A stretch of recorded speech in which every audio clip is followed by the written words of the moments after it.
the journey of 1,000 miles always starts with the first step. It's just like, what's the next thing that I should do? The next thing and the next thing, and just self-improving. And then the last part, which I think is key, but this is very hard to master, is self-talk. How you talk to yourself about yourself. I think a lot of people talk to themselves the way that they've been trained on how others talk to them when they fail. So when you fail, people shit on you, right? So when you fail internally, you shit on yourself too, because that's how you've been taught to interact with somebody that fails.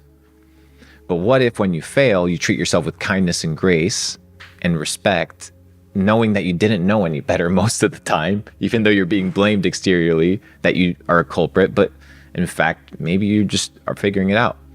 And maybe the failure from the outside isn't the way that you should interact with it. So the fear of failure, the fear of trying, the fear of change comes from how we've interacted with failure. So we need to reprogram how we look at failure.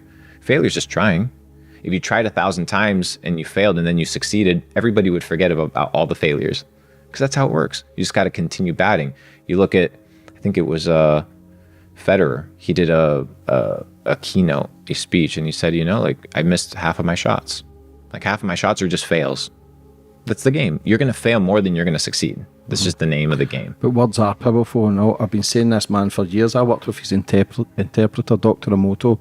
He used to take photos of the crystals of water. So people who are listening or watching, Google that, man, and you'll see how words are powerful. Yes. Because I do affirmations every morning, but sometimes you forget as well, and I swear a lot as well. So as much as I know all this shit, I don't fucking actually practice what I preach either. But if you can do affirmations, they say it takes 21 days to break a habit, 21 days to create a new one.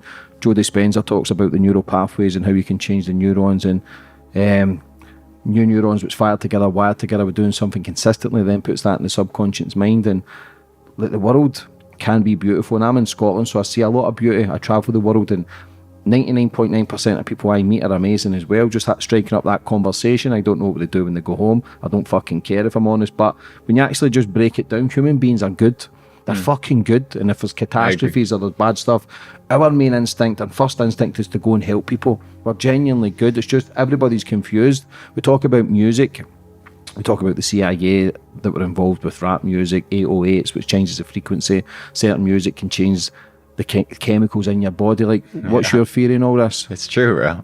It all comes back down to vibrational frequency. Like that, it's what it comes down to. That's why they're trying to fuck up your frequencies, bro.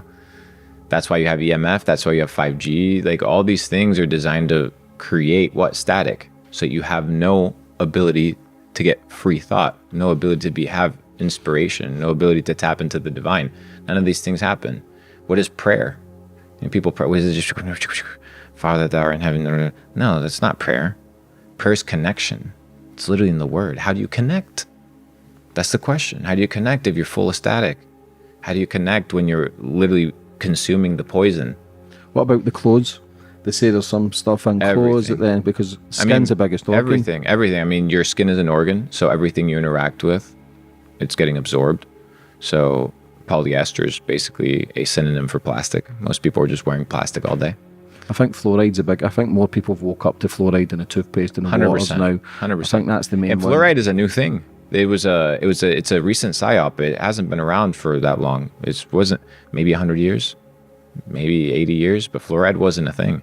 This idea of fluoride strengthening your teeth isn't a thing. You can literally pull up carcasses and skeletons and skulls from back in the day, full sets of teeth, never brushed their teeth once, no cavities. So what exactly is causing the deficiencies? Then you go to the food.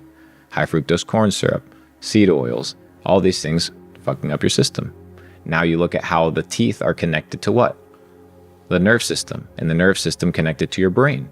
So now the health of your mouth and the health of your teeth is directly correlated with what? The health of your brain, which people aren't aware. So everything ties together. Everything works in symbiosis. That's why the mastery is to get to a place in life where you have the ability to work on yourself. Because we're so fucked up that you need to get to a place of basic freedom where you have the ability to work on yourself. And you can do it with a job. It's not about the job. It's about what you do with your time. So what you do with your energy and your resources. And even people, and I get it, bro, like we come from different backgrounds, but we have to we have to be positive. We have to hope for the best.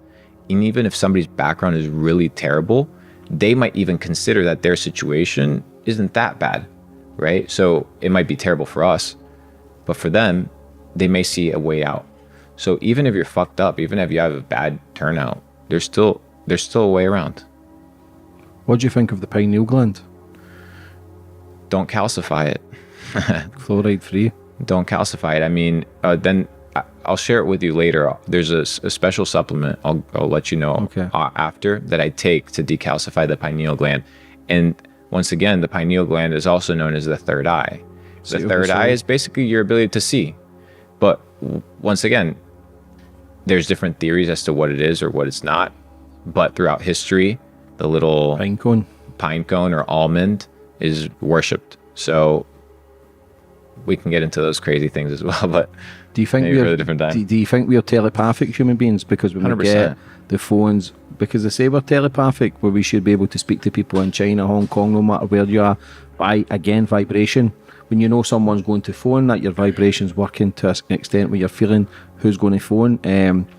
But again, like I've always said, everything's energy, everything's vibration. When I was doing bad stuff, the vibration was low, and when the vibration's low, I surround myself with other low vibrational beings.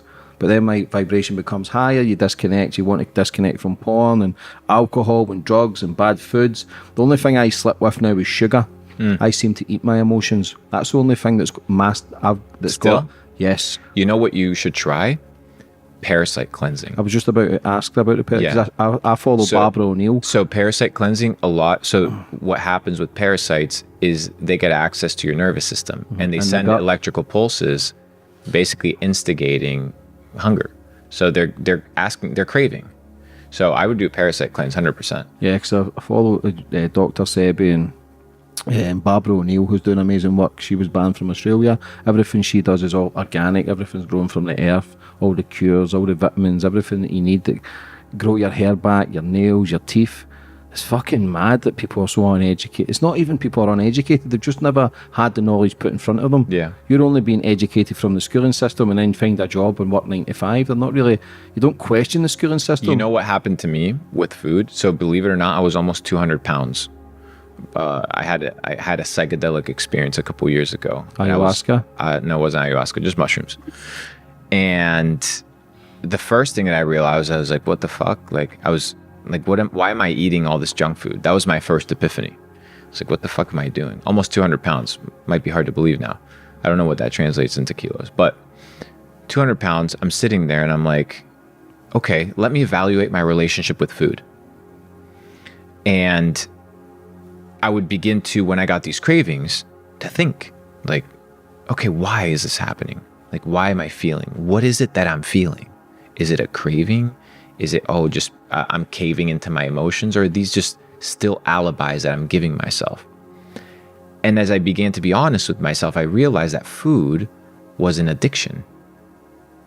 And that I didn't treat it with the same respect that I treated other addictions that society considers worse.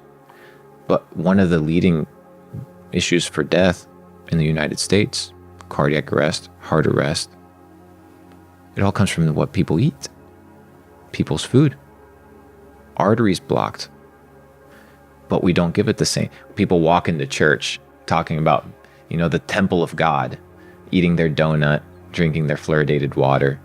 No consciousness, no awareness, because they don't put it on the same level of addiction, right? It's just, oh no, it's okay. But when you're like, oh, whoa, I'm addicted to food. Well, I'm an addict to nothing, right? That's why gluttony is one of the 7 deadly sins, right? It's crazy, but it's there. It's deadly. It'll kill you, right? So once you evaluate these things, you're like, they've told me it's not as bad, but what if they're fucking with me? Like, what if it is?